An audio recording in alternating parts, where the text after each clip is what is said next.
नमस्कार दोस्तों, मेरा नाम है कृष्णा मिश्रा। आप सभी का जीएस कर्मयोगी में भरपूर स्वागत है। आइए आज हम बात करते हैं जी7 शिखर सम्मेलन के बारे में। इस समय पूरी दुनिया में सबसे ज़्यादा तेज़ी से चर्चा में कोई है, तो जी7 शिखर सम्मेलन।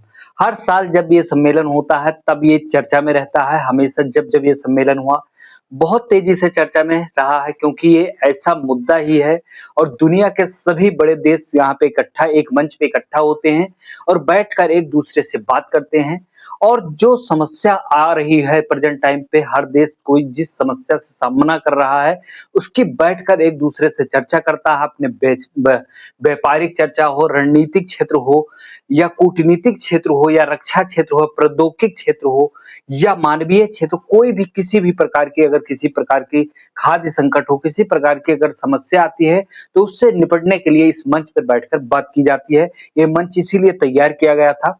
तो हम इसके ऐतिहासिक पृष्ठभूमि को जानेंगे। फिर इसके परिप्रेक्ष्य में हम भारत का महत्व जानेंगे कि जी7 शिखर सम्मेलन में भारत का क्या महत्व है, भारत कितनी बड़ी भूमिका निभाता है। हम इतना बड़ा अर्थव्यवस्था है भारत की, इतनी बड़ी अर्थव्यवस्था भारत देश की, इतना बड़ा जनसंख्या वाला विश्व में सबसे बड़ा जनसंख्या वाला देश है भारत। तो उसके अकॉर्डिंग हम जानेंगे भारत का जी7 शिखर सम्मेलन में क्या महत्व है। तो आइए हम जानते हैं, गहराइयों से चीज़ों को पढ़ेंगे और जानेंगे, समझेंगे। तो पहले तो आप चैनल को सब्सक्राइब करें, बेल आइकन को दबाएँ ताकि ऐसा वीडियो आप तक पहुँचता रहे और अगर आपको वीडियो पसंद आए तो 10 लोगों को ज़रूर शेयर करिएगा। आइए हम मुद्दे पे आते हैं। सबसे पहले तो हम जानेंगे जी7 के ऐतिहासिक पृष्ठभूमि को। जी7 शिखर सम्मेलन के ऐतिहासिक पृष्ठभूमि को जानते हैं कि जी7 शिखर सम्मेलन की स्थापना कब हुई थी। मेरे दोस्त, पहले तो हम जी7 के ये जो लाइन है इसको अभी छोड़ के रखते हैं। हम सीधा इसके स्थापना पे पहुंचते हैं जो आपके लिए पॉइंट ऑफ व्यू से, एग्जाम के पॉइंट ऑफ व्यू से और आपकी जानकारी की वजह से बहुत इंपॉर्टेंट हो जाता है। जी7 शिखर सम्मेलन जो है, पहले इसकी स्थापना जी6 के रूप में हुई थी। किसके रूप में हुई थी? जी6 के रूप में 1976 में हुई थी। तब इसमें कौन-कौन से देश सदस्य थे? यूएसए यानी कि संयुक्त अरब संयुक्त राष्ट्र अमेरिका यानी कि अमेरिका था, ब्रिटेन था, फ्रांस था, जर्मनी था, इटली था, जापान था। लेकिन जी7 शिखर सम्मेलन जी6 जो सम्मेलन हुआ 1976 में इसका गठन हुआ। इसके गठन के पीछे का इतिहास भी हम जानेंगे। फिर 1976 में 75 में बैठक होती है, 1975 में इसकी स्थापना होती है और 76 में इसमें कनाडा शामिल हो जाता है। 1 साल बाद ही इसमें कनाडा शामिल हो जाता है। 1976 में कनाडा शामिल हुआ, तब से जी7 शिखर सम्मेलन के रूप में बन गया। इसका उद्देश्य क्या था मेरे दोस्त? 1973 में तेल संकट पूरी दुनिया में बहुत तेजी से आ गया था। जैसे इस बार और अमेरिका और ईरान के युद्ध के बीच में पूरे दक्षिण एशिया में तेल को लेकर के और गैस एलएनजी को लेकर के हाहाकार मच गया। ऐसे सेम एक कंडीशन 1973 में उत्पन्न हुआ था, जहां तेल संकट आ गया था और मंदी आ गई थी। यानी कि मार्केट जो है वो इंटरनेशनल मार्केट ठप हो गया था, डाउन हो गया था। वस्तुओं का सप्लाई नहीं हो पा रही थी, मंदी आ गई थी एकदम से, कमाई नहीं हो पा रही थी। व्यापारिक रूप से सब देश धीरे-धीरे बैठते जा रहे थे। आर्थिक अर्थव्यवस्था के विकास धीरे-धीरे प्रगति जो थी वो मंद पड़ गई थी। तो उसी के उद्देश्य से 6 देश एक संगठन बनाते हैं, पहली बार मंच पे आते हैं, एक मंच पे आते हैं और रणनीति बनाते हैं कि कैसे इस मंदी से निपटना है, कैसे इस तेल संकट से निपटना है। 1973 में जो ये आया था, तो उसी को निपटने के लिए उसी संकट से निपटने के लिए इसका गठन किया गया था।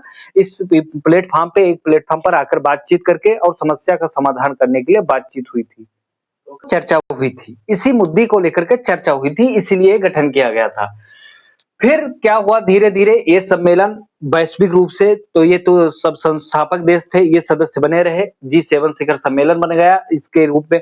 फिर बाहरी देशों के रूप में अन्य देशों को आमंत्रित किया जाता रहा, जिसकी अर्थव्यवस्था विकासशील के रूप में थी या विकसित के रूप में थी। अन्य देशों को इसमें आमंत्रित देश के रूप में बुलाया जाता रहा और जिस देश का जब जितना ज्यादा महत्व था, उन देशों को वहां पे आमंत्रित देश के रूप में बुलाया जाता था। तो ये सम्मेलन में बैठ करके सब लोग अपनी समस्याओं का समाधान करते थे। फिर आइए हम जानते हैं, ठीक है, 1997 में रूस शामिल हो गया G7 में जब रूस शामिल हुआ, कब शामिल होता है? 1997 में शामिल होता है, तब ये G8 के रूप में हो जाता है। फिर क्या होता है? 1997 से 2014 तक ठीक-ठाक चलता है। उसके पहले ही क्रीमिया पर आक्रमण कर रूस क्रीमिया पर आक्रमण करके कब्जा कर लेता है और वो अपने हक में कर लेता है, क्रीमिया देश पर आक्रमण करके कब्जा कर लेता है। फिर G8 से रूस को अन्य देश, सभी देश मिल करके इसका बहिष्कार करके इसको बाहर कर देते हैं और 2014 में ये बाहर हो जाता है। क्या रूस बाहर हो जाता है? फिर ये G7 के रूप में तभी से हो गया 2014 से G7 के रूप में ये है, तब से G7 के रूप में बना हुआ है। तो हम इसका ऐतिहासिक पृष्ठभूमि समझ लिए, जो समझना था हमें। अब हम आते हैं अपने देश के बारे में समझते हैं। मेन मुद्दा क्या है, मेन टॉपिक क्या है, भारत की भूमिका G7 में क्या है। आप सभी लोग सोचते होंगे G7 में भारत ऐसे ही चला जाता है, क्या फायदा है? भारत का बहुत बड़ा फायदा है, भारत बहुत महत्वपूर्ण फायदा है। इसीलिए भारत को उभरती, जब भारत 1900 के दशक पे, ठीक है, जब भारत में ग्लोबलाइजेशन हुआ, ठीक है, तब भारत में धीरे-धीरे परिवर्तन हुआ। भारत एक उभरती अर्थव्यवस्था के रूप में आगे आने लगा। दुनिया की निगाहें जब भारत के ऊपर गई, तो उस समय 1997 में भारत के प्रधानमंत्री माननीय श्री अटल बिहारी वाजपेयी जी थे।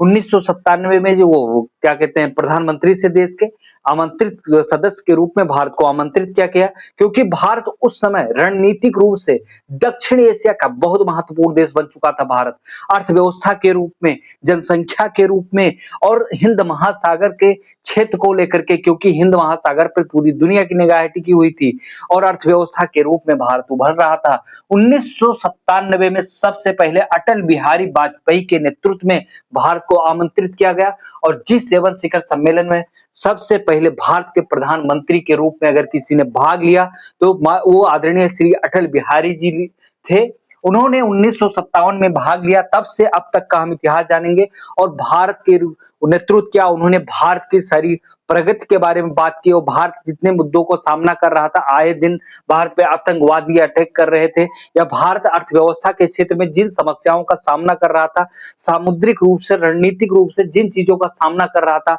वहां पर इस मुद्दे को उठाया गया और लोगों का ध्यान भारत के ऊपर आया। भारत एक ग्लोबलाइजेशन के रूप में जब उभरता है और दुनिया, तब पूरी दुनिया की निगाहें भारत के ऊपर होती हैं।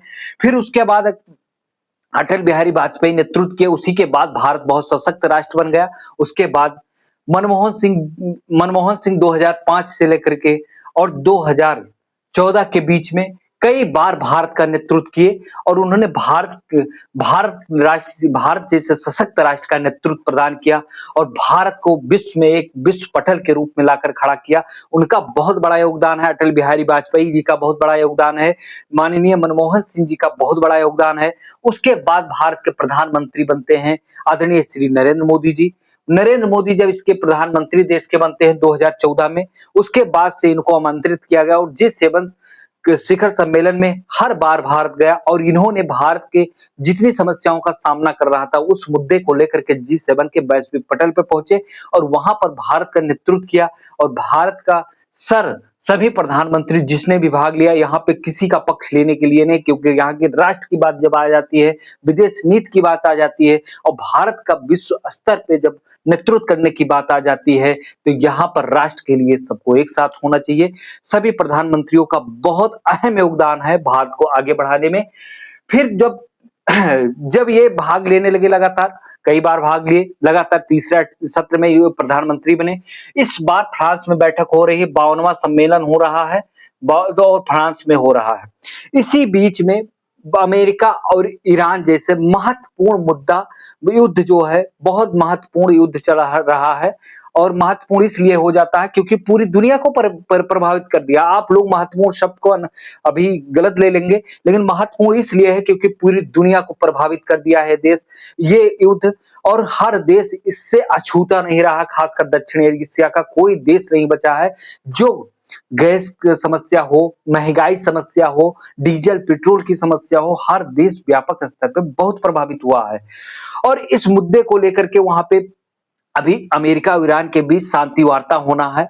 इसी बीच में वहां ये बैठक होती है और भारत के प्रधानमंत्री जाते हैं उस शिखर सम्मेलन में भाग लेते हैं। इसी बीच में अमेरिका के नौसैनिकों द्वारा भारत के नौसैनिकों पर भारत के जो वो है जहाज है उस पे अटैक करके 3 लोगों को 3 लोग जिसमें जी 41 लोग थे, वो 44 लोग थे टोटल उसमें 44 व्यक्ति शामिल थे उसमें, जितने जहाज थे उसमें 44 लोग सम्मिलित थे। उस 44 लोगों में से मात्र 41 लोग सुरक्षित बच पाए।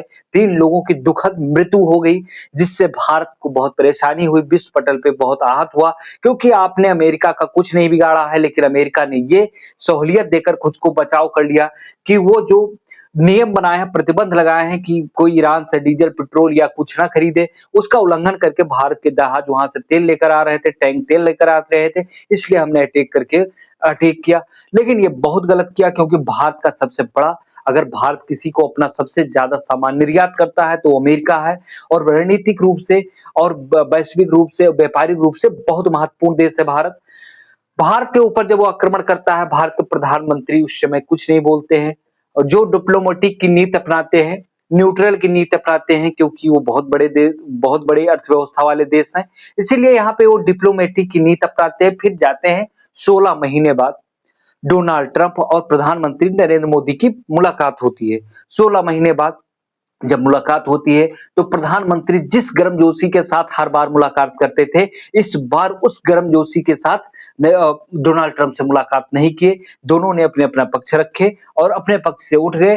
फिर नरेंद्र मोदी ने जब इसमें बोलने का मौका मिला, तो उन्होंने एक चीज बोला कि विश्व किसी के ऊपर कैसे विश्वास कर सकता है, और हम साउथ ग्लोबल की बात कर रहे थे, साउथ ग्लोबल कैसे विश्वास कर सकता है इस पे, और साउथ ग्लोबल जब सुरक्षित नहीं है, किसी के ऊपर विश्वास नहीं कर सकता, ऐसा किया गया। तो उन्होंने बातों को घुमा कर, और भारत में जो 3 लोगों की मृत्यु हुई, उस पे उन्होंने इस बात को घुमा करके बात करी वहां पे, और उन्होंने कहा कि इस तरीके से कैसे विश्वास हो पाएगा और कैसे चल पाएगा राष्ट्र, कोई देश कैसे निर्माण कर पाएगा कुछ, और कैसे शांति वार्ता हो पाएगी जब ऐसे होता रहा। तो फिर वहां पे भारत में बहुत तेजी से इनकी आलोचना होने लगी कि उन्होंने उस मंच से डायरेक्ट क्यों नहीं कहा, खासकर विपक्ष ने। बिल्कुल सही मुद्दा है, कहना भी चाहिए, भारत अब कमजोर देश नहीं रहा है। भारत वो राष्ट्र है जो विश्व के टॉप 5 अर्थव्यवस्था में से भारत एक है। कार्यशील जनसंख्या में विश्व में सबसे ज्यादा जनसंख्या भारत में है। तो इस तरीके से हमें हमारे देश को यहाँ पे न्यूट्रल नहीं होना चाहिए, और भारत के तरफ से हम और पूरी भारत जनता इसका बहुत कड़ा विरोध करती है, अमेरिका के इस नीति का। और इस समय जितना मनमानी वो कर रहे हैं अमेरिका वाले, की बहुत गलत चीज है। शांति वार्ता करके हर चीज का मुद्दा हल किया जा सकता है, और आपका बहुत बड़ा सहयोगी देश भारत है। ठीक है, आप जो आए दिन जो तरीके से रणनीति अपनाते हैं, जो कर रहे हैं, ये बहुत गलत है। फिर हम आइए G7 के महत्व।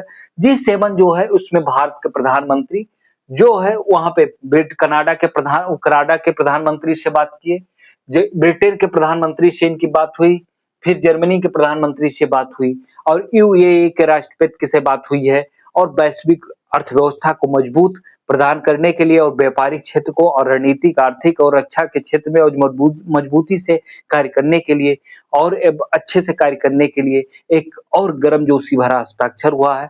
तो इस प्रकार रहा है G7 का महत्व। और आप सभी लोग भी, अगर वीडियो अच्छा है, मजा आया हो क्लास में, तो जरूर शेयर करिए, सब्सक्राइब करिए, लाइक करिए, और अधिक से अधिक लोगों तक शेयर करके पहुंचाइए। धन्यवाद। जय हिंद।